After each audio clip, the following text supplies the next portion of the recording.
Assalamualaikum warahmatullahi wabarakatuh. Selamat pagi anak-anak. Bagaimana kabarnya hari ini? Luar biasa, tetap semangat.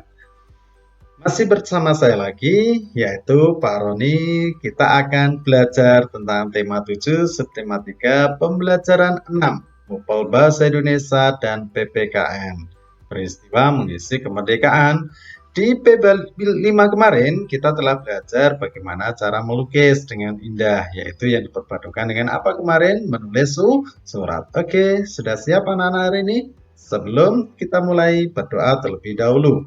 Berdoa mulai. Baik, siap ya? Ya, kita lanjutkan. Sikap kepahlawanan dan patriotisme tidak hanya dibutuhkan dalam meraih cita-cita kemerdekaan bangsa, namun juga dibutuhkan dalam mengisi kemerdekaan. Ingatlah sikap kepahlawanan dan patriotisme yang ditunjukkan oleh seseorang guru. Manfaat apa yang kamu rasakan terhadap sikap kepahlawanan dan patriotisme guru? Karena guru, kamu bisa membaca, menulis, dan berhitung, serta menguasai ilmu pengetahuan dan teknologi. Kamu pun diarahkan untuk menguasai berbagai keterampilan. Bisakah kamu membayangkan jika seseorang guru tidak memiliki sikap kepahlawanan dan patriotisme? Pasti kamu akan menjadi anak yang miskin ilmu maksud saya, dan miskin akan keterampilan.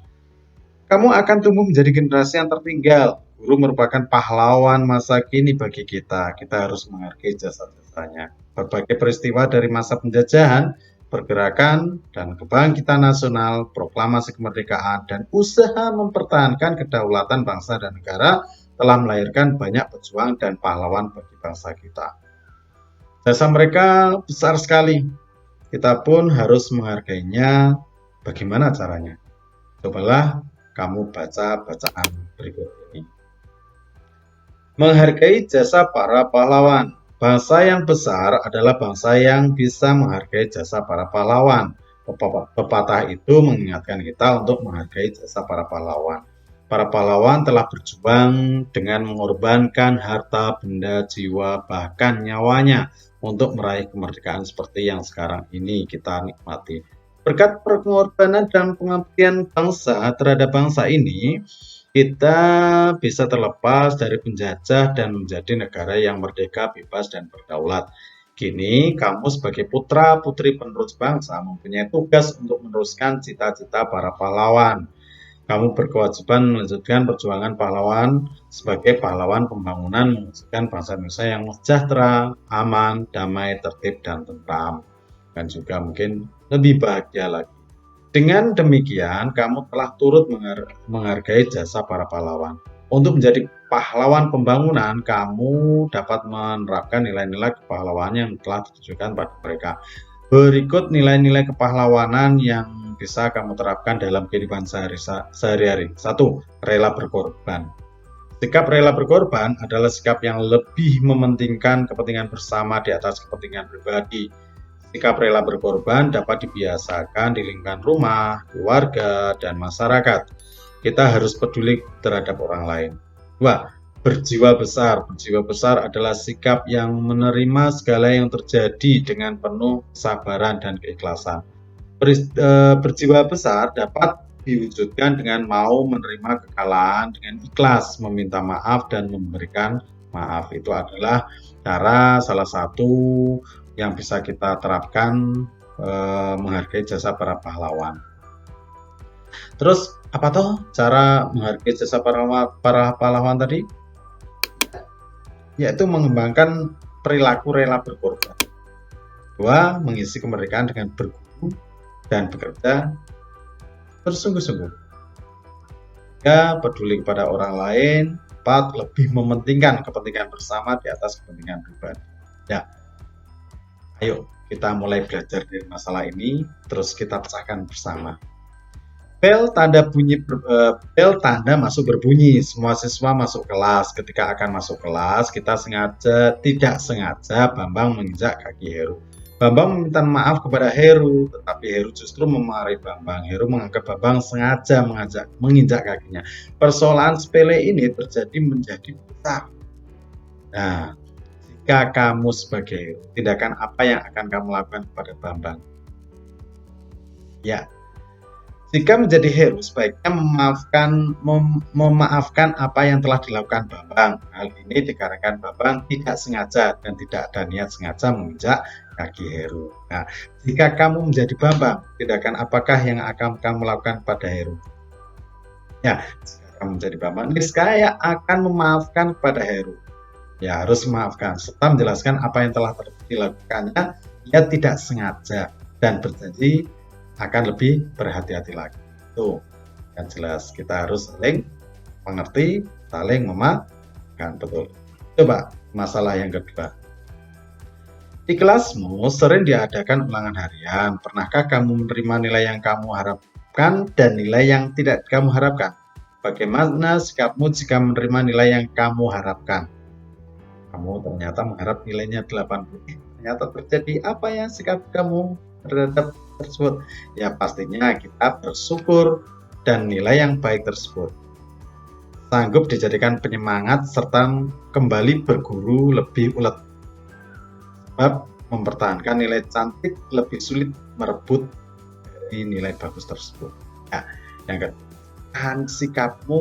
bagaimana sikapmu ketika menerima nilai yang tidak kamu harapkan? Tidak diharapkan, semula kepengen dapat 100, dapat kurang sesuai dengan harapan. Bisa dijadikan pelajaran pastinya, dan dijadikan cambuk bagi diri sendiri untuk lebih ulet lagi belajar. Jangan mudah menyerah. Kalau nilainya kurang baik, maka kita harus belajar lebih baik lagi. Lanjut, menjadikan pelajaran. Oke, soal yang ketiga, di kelasmu akan diadakan ulangan. Kamu ingin menerima nilai bagus, karena itu kamu pun berguru dengan tekun atau belajar dengan tekun ya. Bagaimana sikapmu dikala menghadapi ulangan? Apa alasannya? Ya, pastinya sikap kita adalah pikiran harus tenang dan fokus serta tidak gugup. Tidak lupa berdoa. Nah, ini penting sekali. Belajar tetap digiatkan. Semoga hasil yang diperoleh sesuai harapan. Dalam mengerjakan soal ulangan juga harus penuhi ketelitian dan kesabaran. Ingat, harus jujur, itu yang terpenting. Oke. Nah, bagaimana jika temanmu yang meminta jawabanmu, apakah kamu rela memberikannya? Mengapa demikian? Kita sudah ulangan dengan jujur, ternyata ada teman yang ingin mendapatkan jawaban kita. Apakah kamu rela memberikannya? Tentu saja ditolak, karena ini adalah ujian atau ulangan.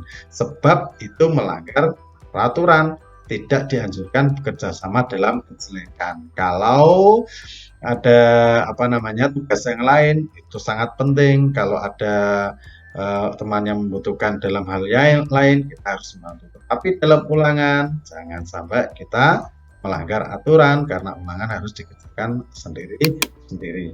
Oke. Yang keempat, setiap berangkat ke sekolah, Andi dan Agus selalu bersama-sama. Mereka berjalan kaki. Saat berjalan kaki, tiba-tiba seorang nenek jatuh persis di hadapan mereka.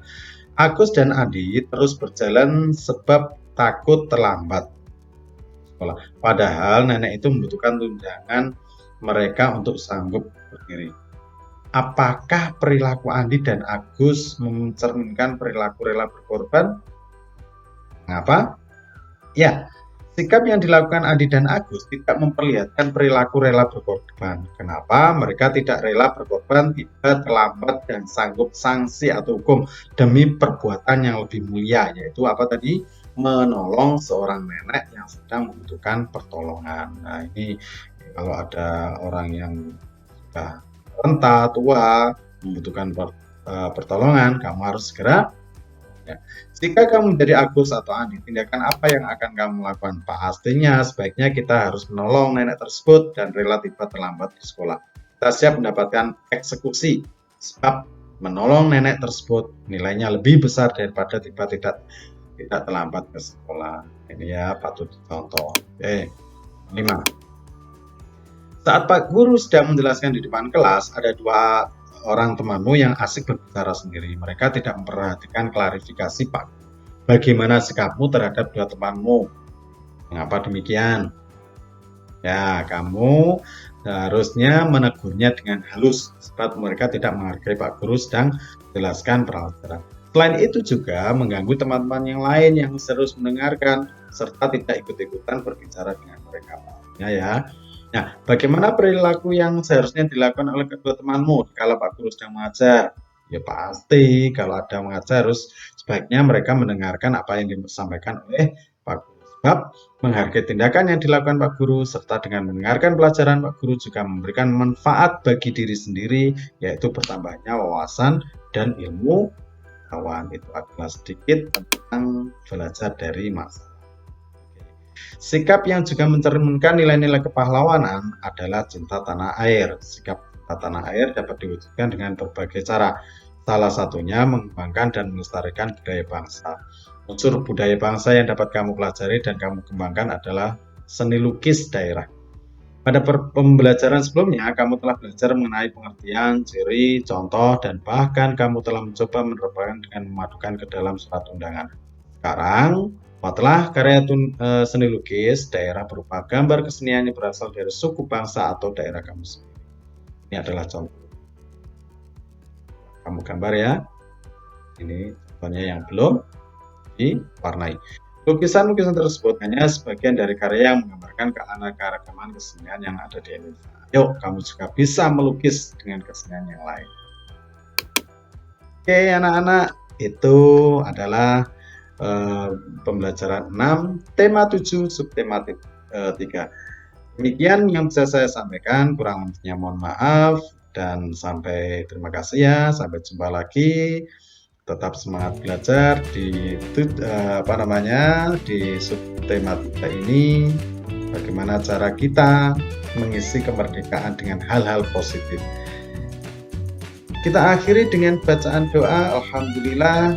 Assalamualaikum warahmatullahi wabarakatuh. Jangan lupa like dan subscribe ya.